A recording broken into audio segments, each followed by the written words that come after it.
lo que es nuestra vida espiritual. Siempre manejamos lo que hace Dios hacia nosotros. Nos salva, nos justifica, nos redime, nos escoge y todo ese proceso de lo que Dios hace en nuestras vidas. Y a veces nos quedamos con la idea de que eso es nada más es lo único que necesitamos para desarrollar nuestra vida cristiana. Todo se lo dejamos a Dios. Todo lo ponemos en sus manos y sí, no es que esté mal. Sí es una parte de lo que tenemos que hacer. Sin embargo, esa es la mitad, por así decirlo, de lo que tiene que ser nuestra vida espiritual. ¿Por qué? Porque una cosa es lo que Dios hace y otra es lo que nosotros también hacemos. Un elemento que el Señor nos ha dado para comunicarnos con Él es a través de la oración. Y tenemos que pensar, hermanos, en qué le pedimos a Dios. Si utilizamos la oración que el Señor Jesús nos enseñó, ¿realmente ponemos en práctica cada uno de los elementos de esa oración que nos enseñó? ¿O nos quedamos solamente con el de el pan nuestro de cada día, dánoslo hoy? Es decir, pidiendo por nuestras necesidades solamente. El Padre Nuestro trae muchos temas con los cuales nosotros podríamos acercarnos a Dios y platicar con Él. O hermanos, cuando platicamos con un amigo, ¿solamente le platicamos de nuestros problemas? ¿O hay muchas otras cosas más que les platicamos? Yo creo que hay muchas cosas más que les platicamos. Y no se diga las hermanas, que son las que parece que les dan cuerda cuando hablan con una amistad y están hable y hable y hable y hable y hable y hable y hablan, dicen por ahí, hablan hasta por los codos, ¿sí? Pero no creo que todo lo que expresen sean solamente, les decía, necesidades. Ay, es que mira, tengo este problema, me pasa esto, sufro de esto, me pasa aquello. No creo que nada más sea eso. Yo creo que hay muchos temas más con los cuales comparten con otra persona. Bueno, hermanos, si eso lo hacemos con las personas, ¿por qué con Dios solamente nos enfocamos en puras necesidades? Te pido que me des esto, te pido que me des aquello, que me respondas en esto, y a veces hasta nos ponemos de malas porque vemos que la respuesta de Dios no se da en el momento en que nosotros quisiéramos. A veces somos tan bíblicos que decimos, Señor, si tú desde que antes que yo lo exprese ya lo conoces, ¿por qué no me respondes?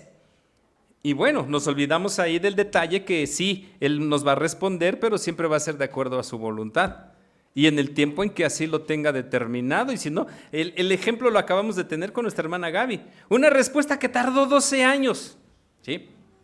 Nosotros tuvimos una experiencia similar, pero no de tantos años, porque después de 9 años pudimos concebir a nuestro hijo. O sea, después de 10 años pudimos tener a nuestro hijo. Y la pregunta es, ¿podríamos decir que Dios se tardó? Y la respuesta es no, porque Dios tuvo el momento y el tiempo exacto para su respuesta. Pero nosotros a veces somos tan rebeldes con Él y nos metemos en esa dinámica de la rapidez. Comida rápida y todo rápido, ¿no? Y lo mismo con Dios, queremos que Dios nos responda inmediatamente. Pero no, hay que tenerle paciencia. Pero volvemos a lo que yo les comentaba. Porque con Él solamente se trata de pedir y pedir y pedir y pedir que supla nuestras necesidades. No significa que ya lo dejemos de hacer y que le digamos, Señor, tú lo conoces todo y tú me vas a responder. No, porque también sabemos lo que dijo Jesús. Hay 3 cosas que el cristiano debe hacer con respecto al Señor: buscar, llamar y tocar, pedir, ¿sí? Entonces, hermanos, lo tenemos que hacer, pero no solamente, hermanos, el que pidamos para nuestras necesidades es lo único que le podemos pedir a nuestro Dios. Si queremos tener un corazón conforme al corazón de Dios, bueno, tenemos en este caso un ejemplo de lo que podemos hacer para enriquecer nuestras oraciones y nuestra vida. Son cuando menos en este caso, bueno, voy a tomar 3, 6, 7 cosas que el salmista está expresando en ese deseo de ser como Dios, ¿sí? La primera, versículo número 33. Fíjense cómo inicia el texto. Enséñame. Fíjense nada más, enséñame. Pero, ¿qué está pidiendo que le enseñe el Señor? Enséñame, oh Jehová, el camino de tus estatutos, pero vean la respuesta. y lo guardaré hasta el fin. Entonces lo primero es el enseñar, la enseñanza que nosotros recibimos de nuestro Dios. Y hermanos, cada día Dios nos enseña algo diferente, algo nuevo. Cada día nos va mostrando su soberanía, cada día nos va mostrando su voluntad, cada día nos va mostrando a través de su Santo Espíritu qué es lo que tenemos que hacer y qué es lo que no tenemos que hacer. Pero, como dicen por ahí, una cosa es la teoría y otra cosa es la práctica. Y aquí el salmista está diciéndole al Señor, enséñame para que yo ponga en práctica tus estatutos. El salmista está tomando las palabras así como Moisés lo expresaba cuando hablaba acerca de la ley de Dios. Él hablaba de estatutos, decretos y mandamientos. 3 cosas importantes que estaban relacionadas con Dios. Y hermanos, tenemos que hacer un análisis entonces de qué es lo que hemos aprendido de Dios. Y lo primero que nos preguntaríamos sería, ¿ya conocemos todo de Dios, hermanos? Si decimos que sí, estamos equivocados. La respuesta debe ser no, porque hay cosas que no hemos todavía aprendido de Dios. Hay cosas que necesitamos tener la experiencia para poder entender la magnitud de lo que Dios es. Varios de ustedes seguramente tuvieron familiares, conocidos, amistades, compañeros de trabajo que fallecieron en la época del COVID. ¿Qué le pudieron decir a esa gente, hermanos? ¿Qué le pudieron decir? ¿Le pudieron decir, te entiendo? Si se lo dijeron, yo no sé cómo le hicieron, hermanos, porque ¿alguno de ustedes vivió en carne propia esa experiencia? Y aun cuando haya sido así, es difícil de entender las situaciones. Un ejemplo, mi papá y mi suegro murieron con 1 año de diferencia prácticamente. Mi suegro en estos días próximos cumple 1 año más de fallecido, mi papá en diciembre, pero mi papá falleció primero que mi suegro. Y murieron bajo circunstancias muy parecidas, en sus camas, descansando, expiraron valga la redundancia, su última respiración. Pero algo que hemos comentado a mi esposa y yo es que yo no le puedo decir a mi esposa, yo sé lo que tú pasaste, porque fue muy diferente la forma en que mi papá falleció a la forma en que mi suegro falleció. Digámoslo así, mi suegro falleció de muerte natural, ¿sí? Mi papá falleció a raíz de una esclerosis que tuvo y que fue menguando su vida cada día, cada día, cada día. Mi papá dejó de hablar, mi papá dejó de moverse, hasta el momento en que sus órganos dejaron de funcionar. Le digo, aunque fue una situación muy similar, no podemos decir te entiendo. ¿Por qué? Porque Dios nos va enseñando cada circunstancia de manera diferente. Sí podremos decir estoy contigo, sí podremos decir vengo a apoyarte, pero no podremos decir jamás que vivimos la misma circunstancia. Eso es algo que Dios nos tiene que enseñar. Y así con cada situación de la vida, hermanos. Aun cuando somos padres, somos esposos, cada uno de nosotros vivimos nuestras propias experiencias y tenemos que decirle al Señor, Señor, enséñame el camino de tus estatutos, pero no solamente enséñame, sino que yo tenga la capacidad de ponerlos en práctica. Y hermanos, yo les pregunté, ¿qué tanto sabemos de Dios? Ahora la pregunta es, ¿qué tanto ponemos en práctica lo que hemos aprendido de Dios? Si habláramos de porcentajes, ¿en qué porcentaje está mi vida en la práctica con el Señor a lo que recibo de parte de Él? Ahora, vean el segundo aspecto de este salmo. Versículo 34. Dame entendimiento. ¿Qué no se supone que tenemos entendimiento, hermanos? ¿Qué no se supone que entendemos? Porque de ahí viene el término, entendemos, comprendemos, razonamos lo que hemos recibido como enseñanza de parte de nuestro Dios. O como dicen por ahí, solamente venimos y nos entra por un oído y nos sale por el otro. Por ejemplo, Hermano Octavio, ¿cuánto tiempo llevan con la confesión de fe? 2 años estudiando la confesión de fe. A lo largo de esos años, ¿qué han entendido de lo que nuestro hermano ha explicado? ¿Qué han entendido? ¿Sí? ¿Cuántos sermones han escuchado a lo largo de su vida, hermanos? A lo largo de su vida, ¿cuántos sermones han escuchado? ¿Sí? Miles, exactamente. Porque si ponemos 52 por año, pero si asisto a los 2 cultos ya son 104 años. Si lo tomo como 10 años, son 1040 sermones. Y así nos podemos ir. Yo les puedo decir, hermanos, que he predicado más de 3000 mensajes en mi vida ministerial. Si me preguntan qué se me ha pegado, mejor ni les respondo. No, se me ha pegado mucho, pues ni modo que no se me peguen algo, hermanos. No, sí, pero aquí viene entonces el punto. Necesitamos, hermanos, pedirle al Señor que nos dé la capacidad de entender su palabra, de poder entender lo que Él nos quiere decir. Recuerden, hermanos, que aquí se entra en ese proceso de la comunicación. Recuerden que está el emisor, está el mensaje, está el receptor, pero también está el medio. Y a veces en la comunicación el emisor y el receptor están bien, el mensaje está bien, pero el canal no está bien. ¿Cuál es el canal que nosotros tenemos para escuchar a Dios, hermanos? Su palabra. ¿Y entendemos correctamente su palabra? Hemos aprendido porque, hermanos, les decía, estudios bíblicos, mensajes, inclusive ahora con esto de las redes sociales, todos los días reciben alguna reflexión y a veces reciben hasta 4 o 5 reflexiones como mínimo, que si de este grupo, que si de aquel grupo, que si de este hermano, que si de este otro hermano, todo mundo recibimos, estamos bombardeados de la palabra de Dios. Pero aquí la pregunta es la misma que Felipe le hizo al etíope. ¿Se acuerdan qué pregunta le hizo Felipe al etíope? ¿Entiendes lo que lees? Y claro, él le dijo, ¿cómo voy a entender si no hay quien me explique? ¿Sí? Bueno, hermanos, aquí hay quien les explique, pero aún así a veces no entendemos. Entonces hay que pedirle al Señor que nos dé esa capacidad de poder entender su palabra, pero vean lo que dice, guardaré tu ley y la cumpliré de todo corazón. ¿Se acuerdan lo que Dios le mandó a Josué?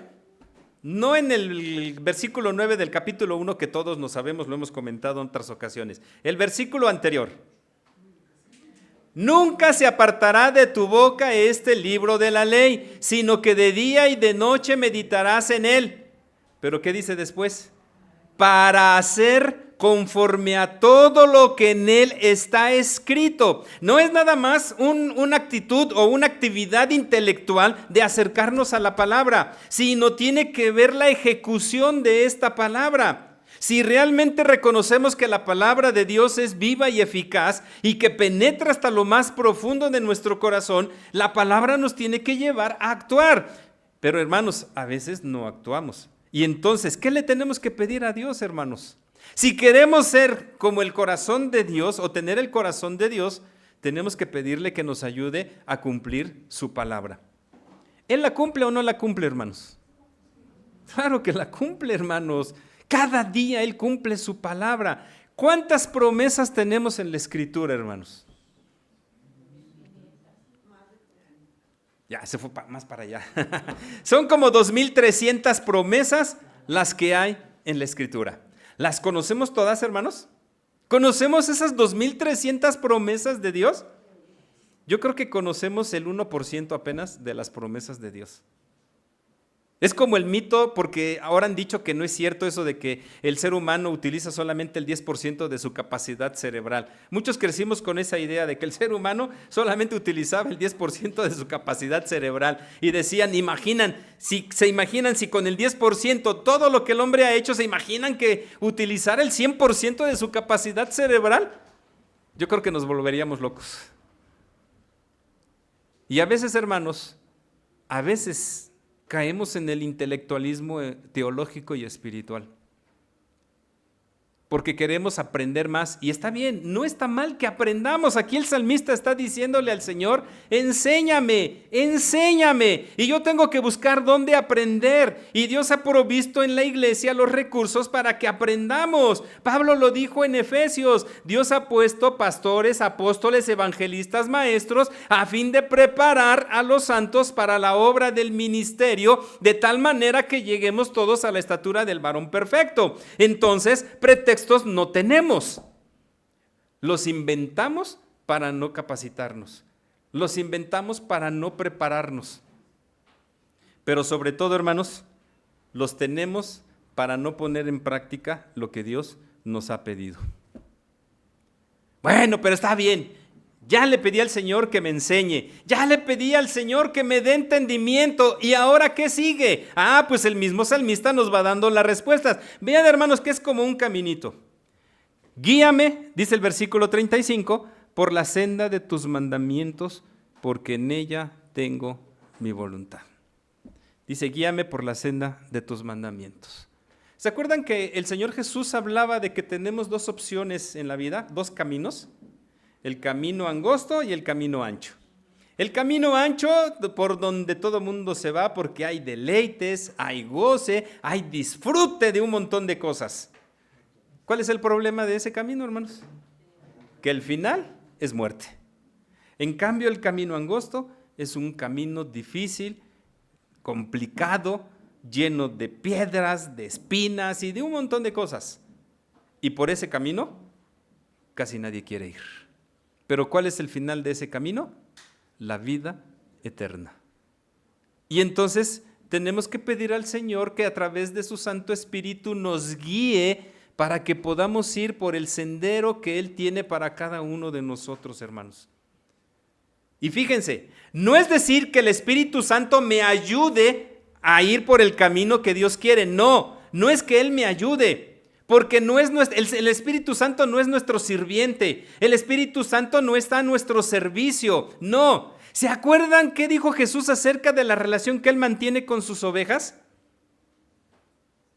Yo conozco mis ovejas y ellas me conocen. Pero ¿cómo conocen las ovejas al Señor? Por su voz. ¿Por qué? Porque el Señor va adelante, no va atrás. Hemos comentado que allá en Medio Oriente y en todas esas zonas, el trabajo del pastor no es ir empujando a las ovejas. No, el pastor va adelante y con su voz las va guiando y las va conduciendo. Lo único que hace es cuidar que no se vayan por otros rumbos. Por eso dice, ¿a quién no, teniendo su rebaño de 100 ovejas y una se le pierde, no va y pone las otras en el resguardo y va a buscar la perdida? Hermanos, el Espíritu Santo no nos va a ayudar. El Espíritu Santo nos va a guiar hacia la verdad. El Espíritu Santo nos va a llevar hacia el camino por el cual debemos transitar. Pero aquí viene, hermanos, aún dentro de la vida espiritual, ¿qué tipo de camino es el que quisiéramos transitar, hermanos? ¿Un camino que esté exento de problemas y dificultades? ¿O un camino donde enfrentemos todos los problemas habidos y por haber? Y a veces como cristianos, hermanos, queremos el camino que no tenga tantos problemas. El que entre menos dificultades sea mejor. Pero nos olvidamos de algo que es muy cierto en la Escritura, hermanos. Creyente que no pasa por dificultades y problemas, no es un creyente que va a llegar a una madurez adecuada, ni va a crecer en su vida espiritual. Porque, hermanos, ¿cuál es la finalidad de las pruebas? La finalidad es fortalecer nuestra vida espiritual.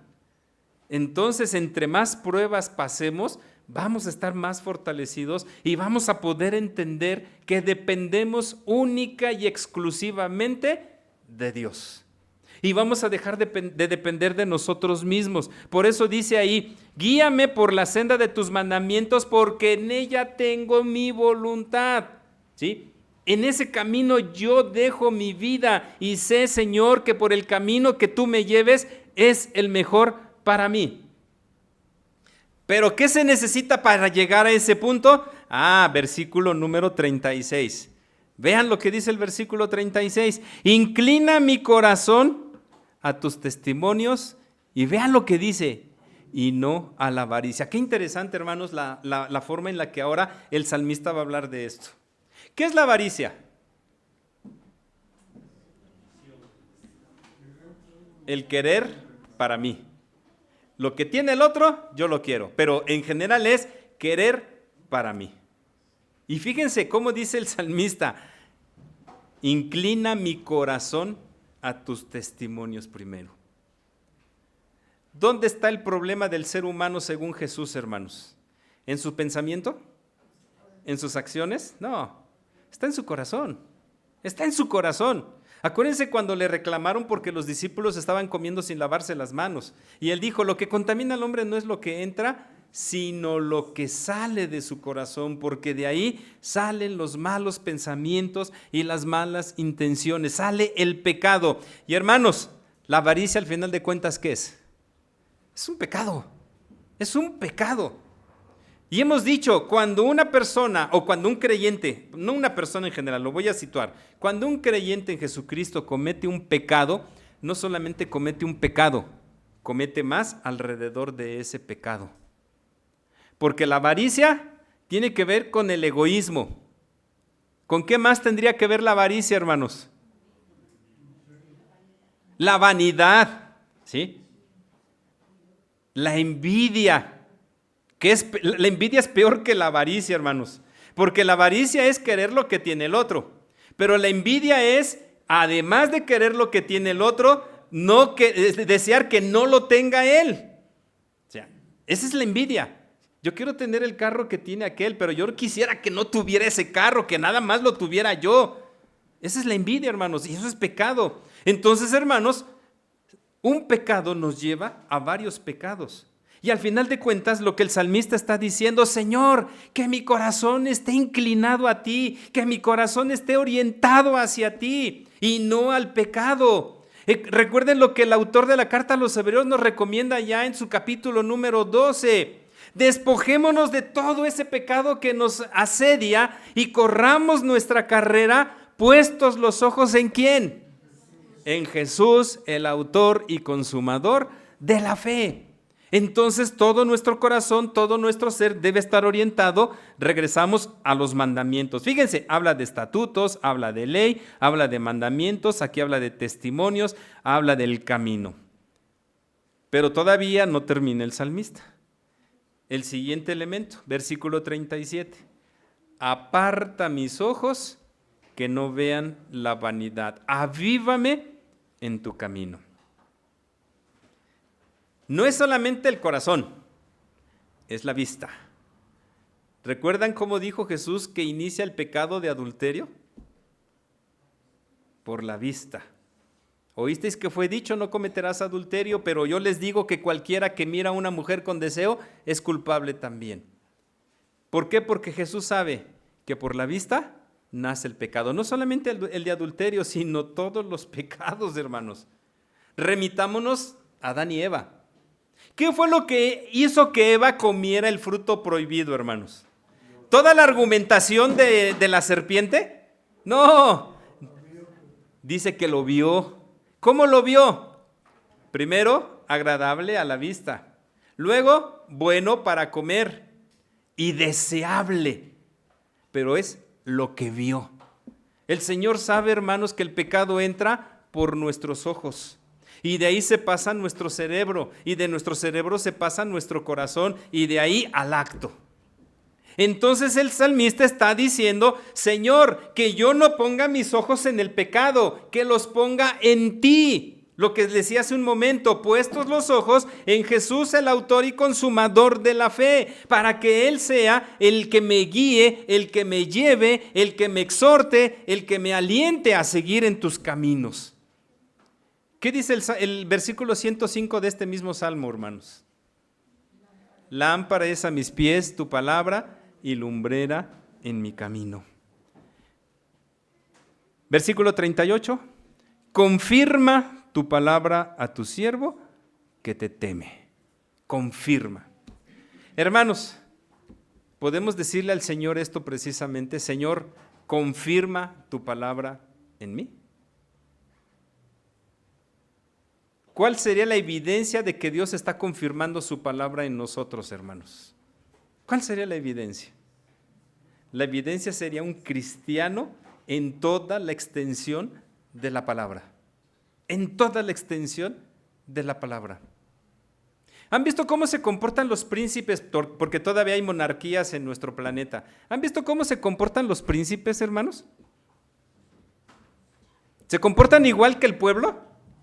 No se comportan igual que el pueblo. Para empezar, no se visten igual que el pueblo. Siempre andan impecables. ¿Hablan igual que el pueblo? No. Por eso es que dicen que el inglés de Inglaterra es el inglés técnico, el inglés puro. El inglés de Estados Unidos es el arrabalero, ¿sí? Por tantas contracciones que tiene. El inglés de Inglaterra no, hermanos, es el más limpio, ¿sí? Y viene de los reyes, porque los reyes hablan como tienen que hablar, no como el populacho. Perdón la expresión, pero para diferenciarlo. ¿Han oído hablar?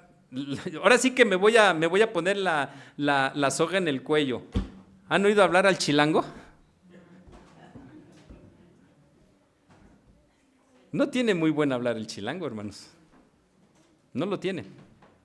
Y más si vive en zonas de riesgo, como Tepito, La Lagunilla, La Guerrero, La Buenos Aires y un montón de lugares, ¿sí? Los príncipes, los reyes, no andan así, no viven así, no hablan así. Se comportan como lo que son. Nosotros, hermanos, si Dios ha confirmado la palabra, su palabra en nosotros, deberíamos portarnos como ¿quién? Como hijos del rey, como príncipes, exactamente. Siempre hablamos de que sí, creemos en el Rey de Reyes y Señor de Señores, pero una cosa es creer en Él y otra cosa es vivir como tales, como hijos del Rey, como hijos del soberano de todo, como hijos del Creador de todo. Y aquí es donde viene, como decían en el pueblo, el asegún para cada uno de nosotros, porque hermanos, ¿realmente damos testimonio de que somos hijos de Dios? Y reitera el salmista, versículo 39, quita de mí el oprobio que he temido, porque buenos son tus juicios.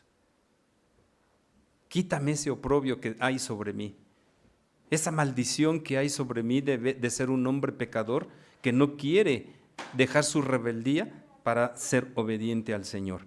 Entonces, hermanos, vean los elementos que están aquí. Son elementos que nosotros deberíamos considerar en nuestras oraciones si realmente queremos ser hijos dignos de Dios. Señor, enséñame el camino de tus estatutos, dame entendimiento para guardar tu ley, guíame por la senda de tus mandamientos, inclina mi corazón a tus testimonios, aparta mis ojos que no vean la vanidad, confirma tu palabra a tu siervo, quita de mí el oprobio que he temido.